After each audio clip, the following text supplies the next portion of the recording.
네, 안녕하세요. 안녕하세요. 웹툰 만화 콘텐츠 온앤오프 페스타 두 번째 온라인 토크쇼를 시작하겠습니다. 후! 네, 웹툰 만화 콘텐츠 온앤오프 페스타는요, 요즘 세계를 선도하고 있는 K-웹툰과 지금의 K-웹툰을 있게 한 긴 역사가 있는 출판 만화와의 관계를 알아가는 의미 있는 페스타인데요. 출판 만화와 웹툰 같으면서도 다른 것 같은 두 분야는 이 만화라는 하나의 카테고리에서 나왔습니다. 지금의 웹툰이 있게 한 출판 만화와 한국 만화의 위상을 올린 K-웹툰이 앞으로도 상생하고 성장할 수 있는 관계가 될 수 있기를 바라며 이런 의미 있는 저희 페스타 중 온라인 페스타 토크쇼의 두 번째 진행을 해주신 장보규 작가님이십니다. 안녕하세요, 작가님. 안녕하세요. 네, 반갑습니다. 작가님 소개 부탁드립니다. 안녕하세요. 저는 2015년에 그 코미코 웹툰이라는 곳에서 파이어스로 데뷔를 했고요. 그 뒤로 현재는 지금 네이버에서 작품을 준비하고 있는, 연재했고 준비를 하고 있는 장부규 작가라고 합니다. 어서 오세요, 작가님. 네, 반갑습니다. 네이버 연재 너무 대단하신데요. 아닙니다. 다음 차기작 준비 중이시라고요? 네, 하고 있습니다. 혹시 언제쯤 나올지 저도 잘 모르겠습니다. 그게 혹시 정해져야 되는 건가요? 아니면 작가가 열심히 하냐 안 하냐에 따라서 결국에는 빨리 들어가냐 안 하냐인 것 같습니다. 진짜요? 네네. 기대하겠습니다. 네, 아직 뭐 감사합니다. 제목 나오고 이러면 안 되는 거죠? 예, 한 3번 정도 빠꾸를 먹었기 때문에 아. 네, 저희도 모르겠어요. 알겠습니다. 네. 그러면 혹시 대표적인 작품 말씀해 주셨는데 하나 뭐 가장 좋아하는 작품이 있으시다면? 좋아하는 작품은 아무래도 제가 글 그림을 전부 다 작업했던 스트릿 워크아웃이라는 작품이 오. 있습니다. 그게 최근에 연재했던 작품이었고, 네. 예, 제가 진짜 처음으로 제가 지금까지 3작품 정도를 했는데 오. 마지막으로 한 이 3번째 이 작품이 스토리를 직접 써보니까 되게 고된 여정이었거든요. 진짜 힘들더라고요. 저는 그림만 그릴 때는 몰랐는데 네. 스토리까지 하면서 하니까 이 하루하루가 말라가는 느낌이 있습니다. 이 그림이 가져가야 되는 부담과 글이 가져가야 되는 부담을 다 갖고 계시는. 예, 엄청나더라고요. 아. 예. 그림은 제가 늘 그리니까 사실은 그냥 약간 노동처럼 합니다. 그냥 오늘은 몇 시간 일해야지 이렇게가 할 수 있는데 스토리는 그게 안 돼요. 그래가지고 주말에도 쉬지를 못합니다. 진짜 잠자는 시간 외에는 전부 다 제가 일하는 시간 같더라고요. 약간 불안함이 좀 불안한 크셨던 것 거죠. 같아요. 이 스토리가 부담감? 맞나? 예, 이 스토리가 재밌나? 약간 이런 생각이 들기 시작하면 피가 말립니다. 오늘 장보규 작가님을 저희가 웹툰 그림 작가님으로 모시긴 했지만 그렇죠. 예. 그거를 사실은 이제 구분하는 게 의미가 없기도 하죠, 사실은. 많은 작가님들이 뭐 다 그런지는 모르겠지만 그래도 거의 대부분 어렸을 때는 글 그림을 다 하는 만화가를 생각하시면서 만화가를 준비하셨을 것 같아요. 맞아요. 근데 이제 막상 이제 업계에 들어오면 여러 가지 분야가 있습니다. 뭐 그림, 어시스턴트, 배경만 그리시는 어시스턴트라든가 그런 것 쪽으로 이렇게 나가시는데 그런 방향성에서 자기가 만족한다면 물론 좋겠지만 저는 일단 제 개인적으로는 전 글 그림을 다 하고 싶었었기 때문에 어떻게 보면 이제 소원성취한 거죠. 그래서 저희는 사실 저 같은 경우는 웹툰 작가님 하시면 당연히 스토리 글 좀 다 하시고 채색이나 이런 거를 조금 서포트 받으시는 줄 알고 있었는데 이렇게 스토리 작가님, 그림 작가님이 이렇게 좀 프로페셔널하게 나뉘어져 있는 방법도 있다는 걸 모르긴 했었어요. 저도 처음에는 잘 몰랐는데 그런 식으로 나눠서 하신다라는 얘기 듣고 또 만화는 저는 어렸을 때 되게 소수의 인원이 하는 거라고 생각했습니다. 심지어 혼자 작업하는 거라고 생각했는데 그게 아니라 진짜 뭐 정말 다양한 스태프들과 함께 연계해서 그러니까요. 완성해 나가는 작품이더라고요. 그래가지고 만화가 생각보다 더 되게 고밀도 그리고 고노동의 작업이구나라는 네. 생각을 하게 됐습니다. 웹툰 PD님도 있으시더라고요. 그러니까요. 예. 그래서 제가 거의 하나의 영화를 만드는 거랑 어떻게 보면 같을 수도 있겠다라는 그렇죠. 네. 생각을 했거든요. 그런 것 같아요. 그래서 너무 대단하시다. 저희는 사실 지금 이 페스타가 출판 만화와 이 웹툰이 함께 상생하고 함께 성장할 수 있는 관계를 만들어 가자라는 의미로 저희가 오프라인 거리 축제도 있고요. 지금 온라인 이렇게 토크쇼 진행을 하고 있는데 그래서 장보규 작가님 오셨기 때문에 저희가 출판 만화에 대한 이야기를 좀 같이 해보고자 해요. 아무래도 웹툰계에 지금 몸을 담고 계시니까 출판 만화 좋아하시죠? 엄청 좋아합니다. 혹시 가장 좋아하는 뭐 아니면 최근에 읽었던 출판 가장- 만화가 있을까요? 최근에 읽어서 제일 좋아하는 작품은 일본 만화인데요. 단다단이라는 작품을 좀 좋아해요. 아, 조금 연출을 보면 좀 올드한데 만화 음. 그림체라든가 내용들이 좀 그림체랑 그 소재를 활용하는 방식이 조금 신선하다고 느껴서 그 그림체가 너무 좋습니다.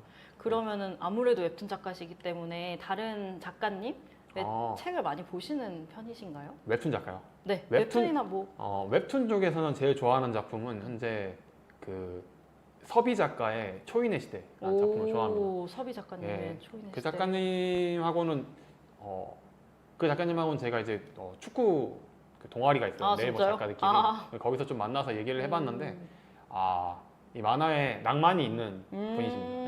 예, 그래서 제가 좋아하거든요. 그런 낭만. 아, 약간 천편일률적인 웹툰계의 장르가 네. 너무 많잖아요. 네. 막 회기물, 뭐 판타지 이런데 네. 그분은 정통 소년 만화의 무언가를 좀 지향하는 것 음. 같더라고요. 그래서 제가 그거 보면서 되게 간만에 불타올랐습니다. 예, 그런 만화를 보는 걸 좋아하기 때문에 웹툰에서는 그렇고요. 만화에서는 제가 진짜 오랫동안 좋아하는 작품은 후지타 카츠히로 작가님의 아유. 꼭두아시 서커스라는 작품을 되게 좋아합니다. 어. 요괴 소녀 호야라는 작품도 했었고 그것도 완전 소년 만화거든요. 열혈 그 작가님의 작품에 영향을 좀 받은. 많이 봤죠. 오. 예, 저도 소년 만화를 좋아하고 뭔가 사람을 뜨겁게 하는 그런 감성을 항상 좀 안에 가지고 살고 싶기 때문에 예, 그런 것도 전해주고 싶기도 해요. 그래서 그런 만화가 되고 싶다라는 생각을 늘 합니다. 그러면은 일단 웹툰이 요즘에 이제 많이 나왔지만 출판 만화의 영향을 굉장히 많이 받으셨을 텐데 네. 사실 이 웹툰이 우리나라에서 지금 위상이 커졌잖아요. 네네. 그래서 아무래도 해외 작품 많이 좋아하시는 것 같은데 그런 작품들은 사실 요즘 웹툰보다는 출판 만화로 많이 보시는 편이신가요? 최근에 좀 많이 보려고 노력을 하고 있어요. 어. 사실 저도 웹툰을 이제 좀 보려고 노력을 할 정도로 사실 그 전에 잘 보지 않았었습니다. 이게 익숙하지가 않으니까 손이 안 가게 되는데 근데 업계에 있는 사람으로서 그리고 또 어떤 편견이나 생각들을 계속 깨면서 성장해 나가지 않으면 작가는 결국 작업을 할 수 없으니까 그렇죠. 그래서 요즘 이렇게 좀 보고 있습니다. 네. 확실히 출판 만화 시대 저도 출판 만화를 보고 자란 이제 세대인데 그래서 웹툰이 지금은 좀 익숙해졌는데 초반에는 좀 익숙하진 않았던 것 같아요. 근데 반대로 웹툰 세대 지금 친구들은 출판 만화가 이제 조금 커서 어색하지 않을까라는 생각이 또 들기도 하거든요. 최근에 어떤 친구들 만나봤는데 출판 만화는 본 적도 없는 애들이 태반이더라고요. 벌써요? 네, 출판 만화는 거의 뭐 틀딱이나 보는 거라고 생각하는 것 같은데 그렇지 않아요. 그렇지 않은데 네. 웹툰이 훨씬 더 익숙할 수밖에 없겠죠. 네. 그렇죠. 어렸을 때 제가 고등학교 때 생각을 해보니까 네.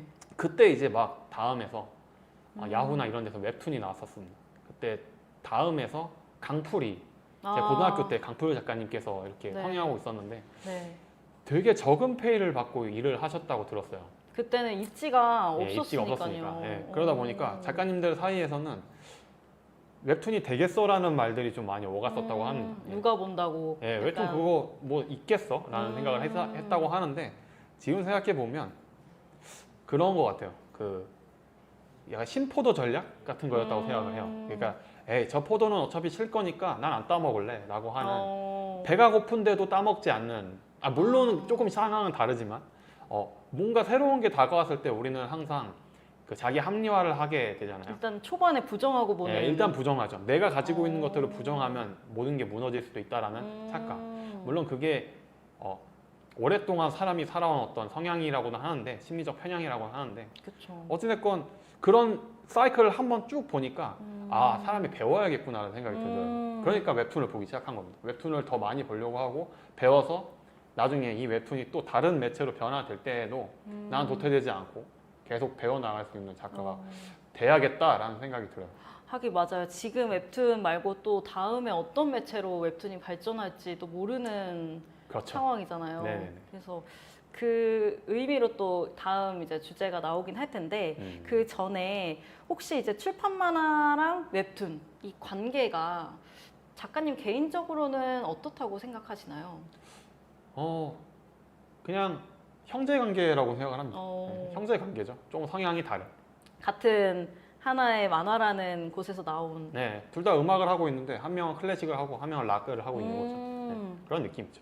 근데 저는 이제 한번 여쭤보고 싶었던 게 웹툰을 보면서 제가 느꼈던 거는 제가 옛날에 만화를 보던 만화를 뭐 부모님이라든지 저보다 나이가 좀 많은 뭐 선배 언니들은 안 봤거든요. 이거는 이제 아이들만 보는 뭔가 하나의 그런 컨텐츠였다면 지금 웹툰은 제가 보는 거를 뭐 10살 조카가 보기도 하고요. 아니면 5, 60대 부모님도 같이 즐기는 문화가 된 것 같거든요. 그러게요. 그런 부분은 좀 어렵네요. 네, 좀 다 같이 좀 즐기는. 다르긴 하네요. 네, 그래서 그런 게 조금 앞으로 만화의 그 성장 그리고 좀 앞에 이제 시장성, 이제 고객분들 층이 엄청나게 늘어난 것 같은 느낌이 드는데 그 혹시 느껴지시나요? 그러네요. 확실히. 옛날에는 그러니까 이게 옛날에는 잡지가 네. 청년지가 있었고 소녀지가 맞아요. 있었죠. 네. 소년지가 있었죠. 그리고 그 독자층들은 정확하게 그 대상자들을 겨냥했었어요. 그러니까 소녀지를 보는 남성 독자는 그렇게 많지 않았어요. 타깃이 확실한. 타깃이 거의 확실했죠. 네. 근데 지금 네이버 웹툰에 딱 들어가 보면 전부 다 섞여 있는 게 몇백 개나 있어요. 그래서 그렇게 가능한 것 같아요. 네. 하도 다양한 이제 분야와 네. 내용이 있기 때문에. 그리고 옛날에는 마치 내 마트, 내가 운영하고 있는 어떤 슈퍼마켓을 홍보하려면 내 집 주변에만 팔았지만 지금은 인터넷이라는 매체가 내 마켓을 전부 다 전국에 다 홍보할 수 있게 되니까 나랑 일면식 단 한 번도 없는 사람이 내 작품을 다 알 수도 있겠다라는 그쵸, 생각도 그쵸. 들면 이게 완전히 시대가 달라진 것 같긴 하네요. 아니면 옛날 칠판 만화 시대에는 이제 제가 무슨 책을 읽는지 남들이 보거나 사실은 이게 물질적으로 이렇게 보여지게 되잖아요. 네. 제가 사실 취향이 뭐 유치할 수도 있고 아니면 조금 키즈물도 좋아할 수도 있고 아니면 좀 뭐 이렇게 무협 만화를 또 좋아할 수도 있고 한데 그거를 사실 웹툰 안에서는 자유롭잖아요. 그쵸. 좀 자유롭게 소비할 수 있는 문화도 영향을 주지 않았나 싶기도 하거든요. 그런 것 같네요. 네. 그래서 혹시 작가님 독자층은 다양한지 이런 것도 알 수 있나요? 어느 정도는 좀 알게 됐는데 요괴대전 연재했을 당시에는 10대가 가장 많이 봤던 것 같아요. 10대 애들은 10대 분들은 저희 작품 보고 너무 재밌었다고 인생 작품이라고 그러는데 20대 이상부터는 심지어 욕하는 분들 그런 걸 만화라고 했냐고. 그러면 이제 약간 저는 스토리 작가가 아니니까 맞아 좀 그래 이렇게 말할 것 같아요. 이거 스토리 작가님. 스토리 작가 늘으시면. 두식이도 늘 알고 있는 겁니다. 예. 그게 네 실력이야, 두식아. 농담이고. 네. 근데 어떻게 보면 이제- 타겟층을 성공하신 걸 수도 있잖아요. 그렇죠? 사실 저희들은 늘 타깃이 조금 빗나갔었던 케이스였습니다. 파이어스도 네. 약간 미형의 남자들이 나와서 하는, 그래서 여성 독자들을 챙겨가려고 하는 스타일이 컸는데 저희가 여성들이 어떤 남성상을 좋아하는지를 전혀 고려하지 않고 만들었다 보니까 20, 30대 남자들만 보더라고요. 여성들이 안 봐요? 여성들이 안 봤습니다. 아. 여성들은 그런 남자를 안 좋아하더라고요. 그런 거를 다 이제 나오나요? 이렇게 분석. 그게 네. 그쵸, 다 나오죠. 그러면은 좀 방향성을 잡아나가는 데는 또 도움이 되기는 도움이 하시겠어요. 되죠. 예. 출판하면은 제가 이거는 잘 모르는데 뭐 소비층에 대한 분석이 조금 어렵긴 하죠. 아무래도 웹툰보다는. 옛날에는 출판 시대에서는 그 이메일 엽서를 보내면 네. 그 나이랑 이제 성별을 다 적어서 보내줄 테니까 바로 오. 캐치도 했었을 거예요. 근데 네이버도 그게 가능할 겁니다. 그거를 그냥 그 트래픽 소스를 다 가지고 있으니까 누가 보고 있는지 아마 다 확인하는데 개인 작가들이 그걸 잘 확인 안 해요. 많이들 요즘은 하실 수도 있는데 네. 보통 잘 안 하죠.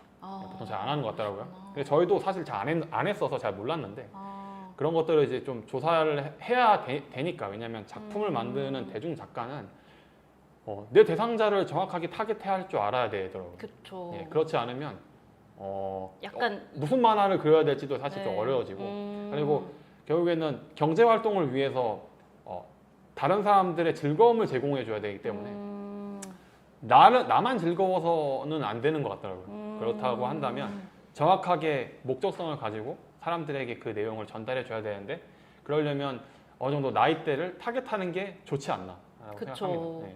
그러면은 웹툰과 이 출판 만화를 형제 같은 이제 관계로 좀 얘기를 해주셨는데 그 이 둘이 공존이 이제 앞으로 가능할까요? 가령 이제 어느 분들은 출판 만화는 이제 구시대적인 옛날 것이다. 네. 웹툰이 이제 새로운 떠오르는 것이다라고 구분을 짓는 부분들도 없지 않아 있는데 그거에 대해서는 어떻게 생각을 하세요? 일부 공감하고요. 또 꼭 그렇지만도 않다라고도 생각은 듭니다. 왜냐하면 지금 음악 듣는 방식이 MP3조차 요즘 거의 듣지 않죠. 예, 그쵸. 이제는 유튜브 스튜디오나 아니, 유튜브 뮤직이죠. 유튜브 네. 뮤직이나 이런 것들로 그냥 라이브 스트리밍으로 그냥 들어버리면 되니까 MP3조차 없어지고 있는 시대인데 희한하게 LP가 되게 잘 팔리잖아요. 그 그쵸. 축전으로 비싸게. 듣는 예, 네. 엄청 비싼데도 그게 팔리는 걸 보면 오히려 다른 니즈가 또 부상하는 식으로 출판도 그런 식으로 가지 않을까 생각도 들어요. 어떻게든 살아남을 것 같습니다. 우리가 라디오를 진짜 저 고등학교 때 20년 전에도 거의 20년 전이죠. 20년 전에도 네. 라디오는 굉장히 구시대 유물이었지만 그쵸. 누가 들어 약간. 네, 그런 거죠. 근데 저는 많이 들었거든요. 그리고 지금도 많이 듣고 계시잖아요. 그런 걸 보면 거기서만 주는 어떤 감성이 있는 것 같아요. 그리고 거기서 주는 사회적 유대감도 있는 것 같습니다. 약간 희귀성 그리고 약간 네. 취향 이런 것도 타면서 다른 느낌으로 또 좋게 가져갈 수 있는 부분인 것 같아요. 네네, 그런 것 항상 그 메인 자리를 찾을 수 있는 것도 아니기 때문에 음. 시대 흐름상에 또 그런 게 있다라고 말씀을 주신 것 같은데 저도 그 부분 굉장히 공감하는 것 같고 그래서 이제 사실은 저희 이 페스타의 의미가 이제 그런 관계를 같이 알아가고 출판 만화 작가님도 모시고 웹툰 작가님도 모시고 하는 거리 축제가 있어요. 그래서 한번 말씀을 드리면 그 안양 쪽에서 저희가 거리 축제를 10월 달에 하게 되는데 이런 웹툰에 대한 그리고 출판 만화에 대한 오프라인 거리 축제에서 직접 독자들을 만나고 이런 행사에 대해서는 해보신 적이 있으세요? 아니면 어떻게 생각하세요? 저도 아직 한 번도 해본 적이 없고요. 음, 되게 떨릴 것 같긴 하네요. 네, 저도 독자 그러니까 약간 지금은 이제 좀 유명한 작가님들이 네. 약간 매체에 좀 등장하기 시작하면서 네. 약간 공인화가 된 지가 꽤 됐는데 대부분의 작가님들 많은 작가님들은 딱히 공인까지 되고 싶어 하시는 분들은 별로 없을 수도 있잖아요. 오, 네. 그러니까 근데 이제 팬미팅이나 이런 거는 옛날부터 늘 있었으니까 그 정도 수준의 어떤 이벤트라고 한다면 좋아하시는 작가님들 많을 거예요. 왜냐하면 소통하고 싶고 내 작품을 누가 좋아하는지 보고 싶고 더 좋은 작품을 만들고 싶어 하실 테니까 네. 분명 이런 행사가 또 긍정적인 부분과 부정적인 면 사이에서 작가들에게 좀 즐거움을 주지 않을까. 그럴 것 같아요. 네네. 그래서 일단 출판 만화와 이제 웹툰 마지막 질문인데요. 네네. 세 가지 작품 하셨잖아요. 네. 이 작품들을 혹시 웹툰에만 지금 연재를 하셨는데 한 번쯤은 나의 작품들을 이렇게 출판 만화로 한번 제작해보고 싶다라는 생각을 하신 적이 있으실까요? 있었죠. 예. 뭐 지금도 안 하고 싶다거나 뭐 그런 건 아닙니다. 제가 방법을 모를 뿐이지. 예. 그리고 수요 자체가 있는지도 사실 잘 모르겠어서 저는 계속 무언가를 시도하고 싶고요. 그래서 독자들이 제 작품을 좀 다양하게 볼 수 있으면 저도 좀 소통하기 편한 수도 있잖아요. 그렇죠. 그렇다고 한다면 저는 결국 제가 작품을 하는 이유는 저의 생각을 공감받고 싶기 때문에 나는 이런 생각을 갖고 작업을 하는데 네. 나 이런 거 되게 좋아하거든. 나 이런 거 되게 멋있다고 생각해. 너희는 어떠니? 라는 걸 항상 던져요. 거기서 공감하는 사람들과 같이 얘기를 하고 싶은 거죠. 네. 그렇기 때문에 어떤 식으로든 제 작품이 널리 퍼진다는 건 결국 제가 바라는 그런 그 지점에 도달할 수 있는 방법이지 않을까 생각을 해요. 네. 그러면 출판 만화를 언젠가 꼭 내셔서 좀 전 세계 책을 판매하는 그날까지. 물론 그렇죠. 네. 확실히 출판이 아직은 국내에서만 국한돼서 네. 웹툰이 이렇게 생각이 바뀌신 것 크지. 같아요. 일본을 가야겠습니다. 네. 일본을 가서 전 세계에 내 만화를 어? 네, 플랫폼이 네. 한국에서는 아직은 진짜 발달돼 있잖아요. 그 그렇죠. 네이버나 카카오가 지금 잘 되어 있는데 해외에는 아직은 그 정도로 그렇죠. 잘 아직은 되어 있진 않다고 알고 있어요. 저도 듣기로는 일본 출판 만화가 아무리 한국 웹툰이 커졌다고 해도 일본이 아직 몇 배는 더 큰 걸로 알고 있습니다. 출판이. 예. 근데 이제 그쪽도 이제 웹툰 시장을 들어온다고 하더라고요. 예. 들어와야죠. 예. 이제. 그 메이저 회사가 들어온다고 하더라고요. 음. 예. 슈에이사, 그 소년점프, 드론볼이나 이런 원피스 네. 연재하고 있는 그것이 이제 웹툰을 준비한다고 하더라고요. 아, 어떤 식으로 시장이 변할지 좀 궁금합니다. 저희가 참 빠르게 변화한 거는 진짜 맞는 것 같아요. 네. 그러면 지금 일단은 저희가 일부 주제로 출판 만화와 웹툰의 관계에 대해서 장보규 작가님과 이야기를 나눠봤는데요. 저희 사실 본격적인 오늘 주제였죠. 웹툰 그림 작가님이 이야기하는 AI의 수용과 위기에 대해서 저희 60초 뒤에 함께 이야기 나눠보도록 할게요.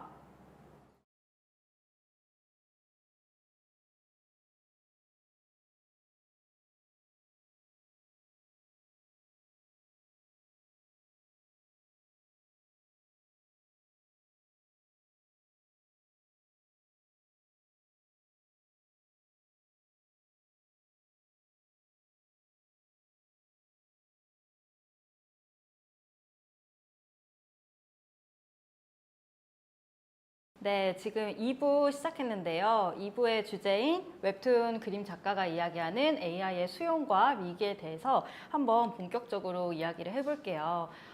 작가님 혹시 웹툰 그림 작가로서 AI 기술의 등장에 대해서는 어떻게 생각하시나요? AI 기술은 저는 그냥 새로운 그냥 만화 도구가 생긴 것 같다라는 생각을 해요. 아직까지는 그렇습니다. 왜냐면 클립 스튜디오라는 프로그램을 만화를 그리시는 분들은 다 아실 텐데 클립 스튜디오는 디지털 드로잉 기구잖아요. 포토샵과 좀 비슷한. 근데 이제 처음에 그걸로 만화 그린다고 했을 때 좀 많은 사람들이 좀 반대했던 경우도 있었던 걸로 저는 알고 있습니다. 근데 결국에는 지금 다 쓰고 계시고 그랬던 것처럼 결국에는 도구가 익숙해지는 단계를 거쳐서 AI를 활용하지 않을까 생각합니다. 그러면은 이제 창작 과정이나 작품 개발하시는데 지금 이제 루틴이 있으시잖아요. 네. 근데 AI가 딱 들어왔을 때 주는 영향이 긍정적인 면, 부정적인 면이 좀 있을 것 같긴 해요. 혹시 어떻게 나눠서 생각해 보시자면 어떨까요? 일단은 제가 집에 이제 오피스 프로그램이 하나 어플리케이션 그 유료로 결제해서 쓰고 있는 게 있는데 거기에 AI 챗 GPT 같은 AI 기능이 좀 들어갔더라고요. 새로 생겼어요. 근데 한번 써봤는데 뭐 예를 들면은 여름에 대해서 알려줘 이렇게 탁 치면 진짜 여름에 대해서 주르륵 나오는데 그게 제가 일일이 웹서핑을 해서 검색하는 것보다 더 다양하게 나오니까 그렇죠. 너무 편한 거예요. 스토리에 대해서 이렇게 약간 막힐 때 이거 뭐였지? 이 지식은 뭐였지? 이런 거 좀 물어볼 땐 좋은 것 같더라고요. 근데 이제 부정적인 건 조금 부정적이라고 할 수 있을까? 단점이라고 할 수 있는 건 그 정보가 지금 아직까지는 신뢰성이 높다고 생각은 안 듭니다. 왜냐면 결국에는 AI가 렌더를 돌려서 인터넷에 있는 모든 정보를 수집하는 건데 그 정보가 신뢰가 확정된 게 아니잖아요. 그것들을 다 갖고 온 거기 때문에 결국에 취해야 되는 정보는 좀 한정적인 것 같아요. 아직은. 그럼 작품을 그리시거나 이제 만들기 전에 엄청 많은 사전 조사와 약간 자료를 모으시는 거죠. 그렇죠. 그런 역할을 AI가 훨씬 더 시간을 단축해주고 조금 정리를 좀 해주는 좋은 효과는 있겠네요. 네, 그런 느낌이라고 보시면 될 것 같습니다. 약간 자료 조사하는 서포터 느낌으로. 네, 딱 그 정도.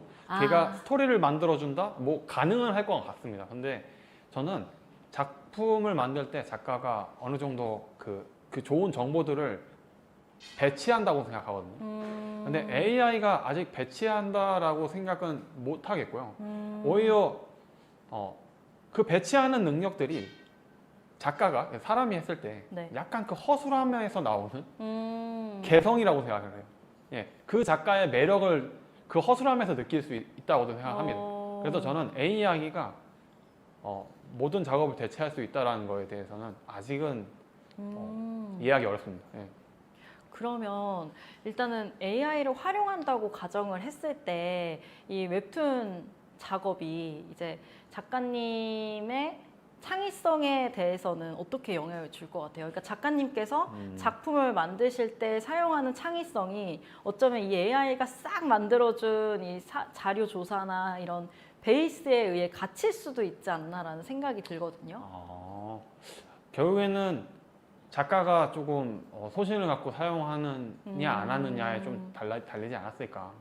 작가님들마다 차이는 좀 있겠지만 그냥 시장에서 많은 수익을 얻기 위해서 하시는 작가님도 계실 거고 나의 생각을 투영하려고 하는 작가님들이 계실 텐데 결국 윤리적인 측면에서의 판단밖에 할 수 없는 상황이잖아요. 법이 없으니까. 네. 네, 법이 없으면 무분별하게 사용될 것 같습니다. 왜냐하면 이 자본주의 사회에서 돈을 버는 게 결국엔 힘이라고 생각하는 사람들이 굉장히 많기 때문에 네.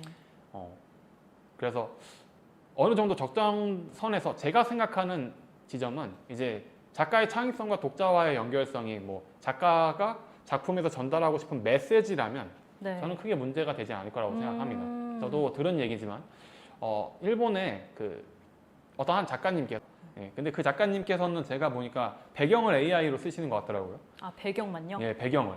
예를 들면은 그냥 뭐 건물 같은 것도 그렇고 네. 그 뒷 배경에 뭐 되게 괴물 같은 꽃이라는 이미지를 주려고 네. 괴물꽃 뭐 이런 걸 쳤대요. 그러니까 괴물과 꽃이 합쳐져서 약간 키메라 같은 걸 박았는데 네. 그게 마치 이 격투가의 이미지 같다라는 식으로 주려고 그 AI를 사용하신 거더라고요. 이런 식으로도 활용하면 재밌구나, 좋다라는 생각이 딱 들더라고요. 네. 그래서 AI를 굉장히 잘 활용한 그렇죠. 예시로. 네, 되게 괴물 같다는 느낌을 주기 위해서 AI를 활용한 거죠. 도구를 쓴 거죠. 예, 우리가 클립 스튜디오를 사용해서 네. 예, 그냥 톤 갖다 붙이는 거랑 똑같은 예, 너무나 쉽게 톤을 갖다 이렇게 붙일 수 있는 것처럼. 근데 그게 나쁘다고 생각하지는 않습니다. 예, 그래서 어떻게 보면 팀전으로 이끌어갔던 하나의 웹툰 팀이 네, 어떻게 보면 어시스턴트, 서포터 하시는 분들이 이제 계셨을 텐데 그 역할을 어떻게 보면은 그렇죠. 대신 AI가 해주는 거죠. 조금 해줄 수는 있겠네요. 네네. 배경을 그린다든지. 그렇죠, 그렇죠. 사실 메인 스토리나 메인 주인공에는 이렇게 영향을 가진 않으면서 좀 시간이 좀 많이 갈 수 있는 부분들은 좀 도와줄 수 있는 존재로 활용을 할 수는 있겠네요. 네, 그렇게 되지 않을까 싶습니다. 그럼 보통 작가님이 등단하실 때 약간 배경도 이제 그리고 처음에 이제 바닥부터 시작한다 이런 단계가 있나요? 아니면 바로 그냥 웹툰 작가님으로 등단하기도 하나요? 둘 다 있는 것 같습니다. 근데 웹툰 시장이 되면서 거의 바로 그냥 하시는 경우들이 더 많아진 것 같아요. 옛날에는 저도 그 시대에 그걸 경험해 보진 않았지만 저 어렸을 때 시대의 작가님들은 다 도제 방식이라고 해서 스승과 제자 관계로 만화를 시작하셨다고 들었어요. 그래서 가가지고 1년 동안 빨래만 하시는 분들도 있었대요. 네. 진짜 빨래만. 배우고 싶어서요? 네, 그냥 옆에서 진짜 거의 서당계 마냥 이렇게 지켜보면. 근데 그게 열정페이가 아니었고 자기가 돈을 내가면서 그렇게 배웠던 시대의 사람들이었잖아요. 그런 걸 근데 지금은 이제 그렇지 않죠. 그러면은 사실 이 AI의 이 등장이 뭐 어떤 사람들에게 피해를 간다기보다는 오히려 더 웹툰 주인공으로서 메인 작가로서 등단하는데 또 도움이 되고 좀 이렇게 든든한 하나의 진짜 말씀대로 도구가 될 수 있겠네요. 네네, 그렇죠. 지금은 그렇게 생각합니다. 그렇군요. 그러면 이제 이럴 때 AI가 이제 진짜 도구가 됐다라고 가정을 했을 때 이 작가님의 그림에서 작가님의 역할과 이 AI의 역할이 어떻게 좀 나뉘어질까요? 보통은 원래 어떻게 작업을 하세요? 채색을 이제 보통 작업을 하면 콘티를 만들고 콘티 다음에 그 스케치를 하고 펜터칠을 하고 채색을 들어가고 식자를 넣고 올리고 이게 순서인데 아직 뭐 잘은 모르겠지만 콘티까지 만들어내는 AI가 콘티까지 만들어내는 단계도 생길 수도 있겠죠. 지금은 채색도 충분히 할 수 있는 것 같고 네. 배경도 만들어낼 수 있으니까 이미 후반부의 작업 분량은 AI가 다 할 수 있다고 생각을 해도 되는 수준인 것 같아요. 그럼 배경 채색을 색깔을 정해주지 않아도 알아서 채색을 하나요? 네네. 그런 이미 AI로 만든 웹툰이 그 해외에서 누가 만들어서 이렇게 올린 것도 있더라고요. 예, 그런 걸 보면 그럼 작가님이 원래 스타일이 있으신데 네. 그거를 AI가 알고 음. 채색을 하는 건가요? 근데 그 외국의 작가가 올린 걸 보니까 정밀하진 않더라고요. 네, 아직까지는 그 정도 수준인 것 같습니다. 아직은 그냥 어느 정도 미리 뭔가를 할 수 있는 정도의 네, 그 정도인 것 같아요. 그러면 나중에는 그러면 일단 메인은 작가님이 가져가시되 그 배경 채색이나 이런 콘티 작업까지는 그래도 AI가 할 수 있지 않을까라는 말씀이시죠? 콘티 이후에 있는 작업들, 그러니까 펜터치 이후의 작업들은 아마 AI가 좀 할 수 있을 것 같은데 콘티는 아직 잘 모르겠습니다. 콘티는. 근데 콘티도 할 수 있지 않을까 생각해요. 왜냐하면 그 연출의 기법이 결국 있는데 그걸 학습만 하면은 저는 개인적으로 콘티 만드는 걸 굉장히 싫어하기 때문에 콘티 누가 만들어주면 참 감사할 것 같습니다. 되게 긍정적으로 지금 바라보시는 것 같은데. AI 만드세요. 네. 이건 좀 위험한 발언이었어요. 네. 그러면 긍정적으로 이제 보셨지만 혹시 정말 AI가 진짜 너무 이제 고도화되고 학습이 잘 됐어요. 그랬을 때 뭔가 개성이 있으시고 이제 강력한 분들도 있겠지만 정말 사실 웹툰 작가님이 될 수 있는 되게 한정적인 사람들이었잖아요. 사실 그림 잘 그리고 글 좀 잘 쓰시는 분들이 이제 웹툰 작가님, 웹툰 스토리 작가님이셨는데 AI를 활용해서 정말 그렇지 않은 일반인들까지 이제 웹툰계로 마구잡이로 이제 들어올 텐데 그 부분에 대해서는 어떻게 생각하세요? 경쟁자가 많아지면 불안하겠죠. 네. 근데 좀 농담이고 뭐 저는 다양한 시도를 하는 사람들을 볼 때마다 좀 대단하다고 생각하면서 동시에 그래서 배웁니다. 네. 음악을 넣을 생각을 어떻게 했지? 웹툰에다가 그쵸. 그런 거 있잖아요. 네. 효과음도 웹툰에다가 넣고. 왜 어떻게 그런 걸 넣었을까? 움직이는 것까지 GIF를 웹툰에 넣을 생각을 어떻게 했지? 그런 발상 자체가 너무 신기한 거예요. 이제 AI 가지고 뭘 할지도 궁금해요. 네. 약간 네. 많이 열려 계시네요. 근데 이제 AI가 늘 불안하다고 생각하는 지점은 법이 아직 없다라는 거죠. 네. 무분별한 사용이 결국엔 그 대가를 누군가 지게 해야 그쵸. 되니까 그거를 회사가 질 수도 있을 거고 네.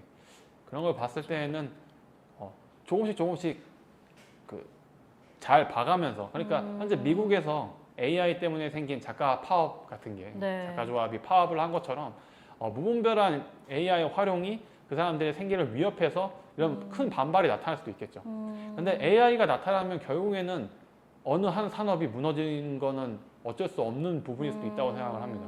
그 부분을 간과하고 그냥 계속 밀고 나간다면 네. 아무 대책 없이 밀고 나간다면 AI는 큰 반발에 부딪히고 발전되기 어렵겠죠. 그렇죠.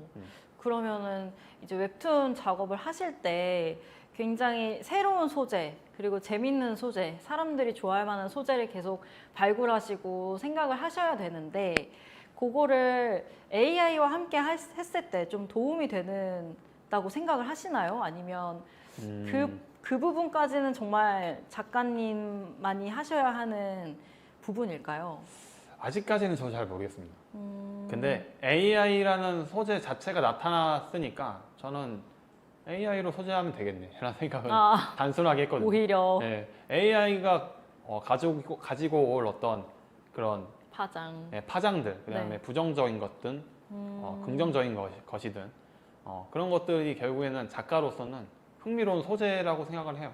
네, 그렇습니다. 나중에 차라리 그 재밌는 소재를 찾는 도구로 사용하실 수도 있겠네요. 네, 차라리 그렇게 쓸 것 자료조사를 같습니다. 네. 하고 나서 그러면 일단 그림 작가로서 막 AI가 그림을 그리기 시작한다라고 했을 때 조금 직면할 수 있는 어려움이나 좀 도전이 있다고 보십니까?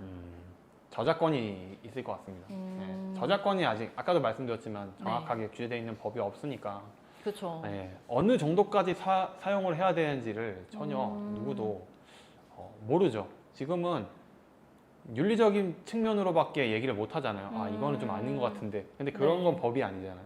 네, 그건 사회적인 어떤 통념인 거지. 네, 그 AI가 그린 작품이나 그림이 과연 누구 것인가? 그렇죠. 예. 그런 문제가 있는 거죠. 그렇죠. 예. 오. 그렇다고 그리고 또 그 AI가 누구의 그림을 가져갔었을지도 모르는 건데 만약에 오다 에이치로 원피스 작가님의 네. 그림을 AI가 가져와서 눈 점 받고 이렇게 조금 필터 그리면 네. 이거는 오다 선생님의 그림이 아닌가, 이거는 표절이 아. 아닌가 할 수도 있는 거니까요.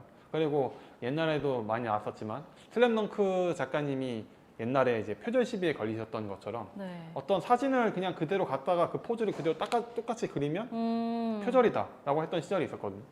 그것 때문에 막 만화가들 사이에서도 얘기가 있었는데 그런 시비에 걸릴 수밖에 없는 건 법이 없기 때문인 것 같아요. 시민 인식도 아마 필요하겠죠. 네. AI는 지금 이제 막 들어왔기 때문에 어떤 식으로든 간에 파장이 생길 수밖에 없다고 봅니다. 엄청난 과도기가 있을 것 같기는. 예, 그래서 하거든요. 그림 작가들 사이에서는 좀 많이 힘든 일이 있지 않을까. 아. 저도 마찬가지일 거고요. 예, 그런 부분들을 저도 주시하면서 가능하면 저는 개인적으로 그냥 흡수해서 사용하고 싶습니다. 그게 어떤 일들이 벌어질지 모르겠지만 저작권 관련해서 내 거를 가져다 썼다 네. 이런 문제가 좀 있을 것 같아요. 근데 뭐 그게 법적으로 맞는지 아닌지 소유권 문제 분쟁이 조금 있을 수 있겠다라는 그렇죠. 걱정은 있는 것 같아요. 네. 그러면 어쨌든 AI라는 기술이 점점점 대두되고 있으니 이게 잘 사용될 수 있도록 긍정적으로 선순환이 될 수 있는 공존하는 방향을 작가님께서는 어떻게 보고 계시나요? 저도 어디서 보니까 이제 웹툰 스튜디오들이 현재 그 AI 프로그램을 직접 만드시고 계시더라고요. 그래서 자사에서 사용할 프로그램을 만들어서 자신들이 이제 사용하려고 하시는 거죠. 그런 것처럼 법 테두리 안에서 사용하는 방식으로 접근을 하고 계시는 거 보면 어떻게든 방법을 찾고 있는 것 같아요. 만화계에서도. 컨트롤을 할 수 있는 AI로. 이게 무분별하게 사용되면 안 된다라는 걸 이미 알고 있고 그런 지점에서 스튜디오들은 사용하려고 계속 노력을 하시더라고요. 제재하려는 것보단 먼저 시도하고 거기서 나오는 파장들에 그 다음에 대응을 하자 이런 방식으로 가시는 것 같아요. 저는 그런 방향으로 나아가는 걸 저도 지향하는 바라 그렇게 하다 보면 반드시 반발은 생기지만 네. 그 반발은 필수 불가결? 그런 생각도 들어요. 결국 그게 있어야만 법이 선을 그어줄 수 있겠죠. 법이라는 게 어디까지 선을 그어줘야 되는지 나타날 수 있는 거니까 네. 그런 부분이면 언젠가는 다양한 규제도 생기고 하면 안정화될 거고 방금 말씀하신 것처럼 가능성이 있지 않을까 생각합니다. AI도 결국에는 아마추어가 사용하는 것보다는 아직은 프로들이 조금 더 좀 능숙하게 AI를 잘 다뤄주는 게 먼저 도입이 되어야 될 것 같아요. 지금 말씀하신 솔루션을 통해서 컨트롤할 수 있는 사람, 좀 잘 아는 사람들이 앞에 잘 닦아놔야 법이 좀 잘 만들어질 것 같고 그 법 내에서 이제 다른 일반 사람들도 좀 안전한 방향으로 좀 사용할 수 있는 그런 길이 조금 만들어져야 될 것 같긴 말씀하신 하네요. 게 맞는 것 같습니다. 네, 그러면 일단 독자와 소통하시잖아요. 네. 그 팬분들과 소통하실 때 어떻게 지금 하고 계세요? SNS로 이제 연락이 오시는 경우도 있고요. 오. 네. 작품의 댓글 그렇죠. 댓글로도 소통 보고요. 제일 많이 댓글로도 하시죠? 많이 보죠. 네, 그죠. 아, 그게 그 두 개가 가장 큰 것 같습니다. 따로 뭐 메일도 오시나요? 메일도 올 때가 있습니다. 뭐 너무 좋아요 이렇게. 그렇게. 예. 네. 요괴대전 2부는 언제 하시나요? 막 그런 얘기. 요괴대전 2부는 버리신 건가요? 그러면 그 팬분들의 모든 댓글이나 이런 연락을 이 시간적으로나 물리적으로 이걸 다 이제 분리하고 분석하시고 할 수가 있으세요 현재? 저는 일단 그렇게 하지는 않는데요. 그렇게 하지 않아도 되지 않나라는 생각도 하고요. 네. 근데 저는 개인적으로 댓글을 다 봅니다. 네. 전부 다 봐요. 욕하는 것도 네. 있고 뭐 칭찬하시는 걸 훨씬 많아요. 훨씬 많습니다. 저에게 재밌게 봤다고 하시는 분들이 훨씬 많은데 이제 가끔씩 부정적으로 얘기하시는 분들도 있는 거 보면 이런 분도 있구나. 가고 뭐 이렇게 하는 편입니다. 네. 그러면 이 AI를 활용해서 독자들의 소통을 좀 더 분석하고 뭔가 독자들의 메시지를 좀 깔끔하게 이제 작가님께서 수용하시고 다음 작품에 좀 적용하거나 다음 화에 영향을 갈 수 있게 그런 기능이 있다면 그 부분에 대해서는 어떻게 생각하세요? 그렇게 생각하고 접근한 적은 한 번도 없었는데요. 네. 생각해보니까 제가 무의식 중에 그런 식으로 하고 있긴 했습니다. 네. 그거를 파악하고 그 댓글을 보고 이렇게 생각하는 방향성이 어떤 주류구나. 그리고 사실 그 주류 안에는 제가 생각한 이미 내용이 있습니다. 네. 예. 근데 내가 생각한 내용 안에 이 사람들은 또 이런 생각을 하면서 되게 제 안에서는 되게 화학작용 같은 게 일어납니다. 되게 흥미롭고 재미있는 이렇게 가는 것도 재밌겠다 라는 그런 것들이 좀 생기는 걸 보고 무의식 중에 따라가는 것들도 있어요. 예. 그런 걸 그게 보면 좀, 네, 제가 진정한 유도한 소통이죠. 적은 없는데 네. 결국에는 소통의 효과가 나타나기 시작한 거죠. 그런 건 좀 있는 것 같습니다. 사실 말씀 들어보니까 이게 AI가 그냥 단순하게 이렇게 분석해서 한 문장으로 알려주는 것과 직접적으로 하나하나 이제 소통 보시고 읽어 보시면서 결론을 내리시는 거는 또 다른 차이가 있을 것 같기는 해요. 그게 너무 많은 이제 다양한 의견들을 수렴을 할 때는 AI에 좀 뭔가 하나의 통계가 필요할 것 같고 뭔가 이제 커스터마이징하고 뭔가 작가님의 의견을 더 끌고 가실 때는 좀 이렇게 하나하나 직접 보시면서 판단을 작가님이 하시는 방향도 있을 것 같아요. 그렇죠. 바로 아까 초기에 말씀하셨던 것처럼 작가가 스스로 하는 그 선택들이 사실은 완벽한 게 아니잖아요. 허술하고 이 선택이 맞나? 저 선택이 더 맞을 수도 있는데 근데 결국에는 그걸 배치를 하잖아요. 그러면 배치에서 오는 그 허술함들이 어떤 독자는 욕을 할 것이고 네. 어떤 독자들은 그래도 이게 맞지라고 생각하는 것들이 있잖아요. 근데 그런 것들이 결국 작가라고 저는 생각을 하기 때문에 AI가 아직은 흉내낼 수 없는 지점이라고 생각하기 때문에 저는 그런 걸 더 좋아합니다. 딱 거기까지만 사용하는 게 만화가와 AI가 좀 공존할 수 있는 지점이 아닐까? 지금은 저는 그렇게 생각합니다. 그러면 이제 마지막 질문인데요. 네. 장보규 작가님의 정말 작품마다 개성이 이제 묻어나 있잖아요. 장보규 작가님만의 색깔, 개성이 있는데 이 AI 기술을 활용하면서 작가님의 스타일이 사실 흔들릴 수도 있잖아요. 어떻게 그렇죠. 보면은. 근데 그거를 이제 유지하고 확고히 가져갈 수 있는 방법을 작가님은 어떻게 생각하고 계세요? 아직까지는 AI로 제가 활용해서 해본 적은 없지만 아마 한다면 리터칭하는 정도 AI가 뽑아낸 그림을 제가 이제 조금 수정 보완해서 저의 느낌을 좀 살려서 작업하는 방식으로 제가 작업하지 않을까 생각이 듭니다.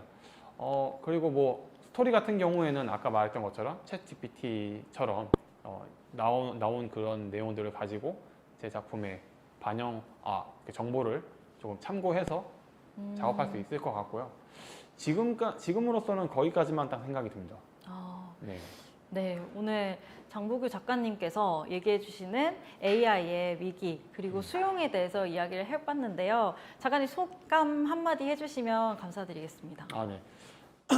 이렇게 처음으로 어디 와서 스튜디오에 와서 인터뷰를 해본 건 처음인데요. 되게 저 스스로도 좀 다양하게 생각을 해본 계기가 됐습니다. 스스로 머릿속으로만 생각을 하고 정리를 하는 것보다 다른 사람들의 의견을 듣고 저도 같이 공감하는 이런 시간이 있는 게 저한테도 좀 좋은 시간이었던 것 같아요. 그래서 다음에 또 이런 좋은 기회가 있으면 또 독자님들 직접 만나뵐 기회가 있으면 직접 만나서 얘기를 하고 저희 작품들 어땠는지 좀 말씀해 주세요. 그리고 더 다양한 작품으로 만날 수 있었으면 좋겠습니다. 감사합니다. 네, 감사합니다, 작가님. 오늘 귀한 시간 내주셔서 저희 온라인 토크쇼 2번째 시간 빛내주셔서 너무 감사드리고요. 장보규 작가님과는 다음에 또 좋은 기회로 뵙도록 하겠습니다. 그럼 시청해주신 여러분, 감사합니다. 감사합니다.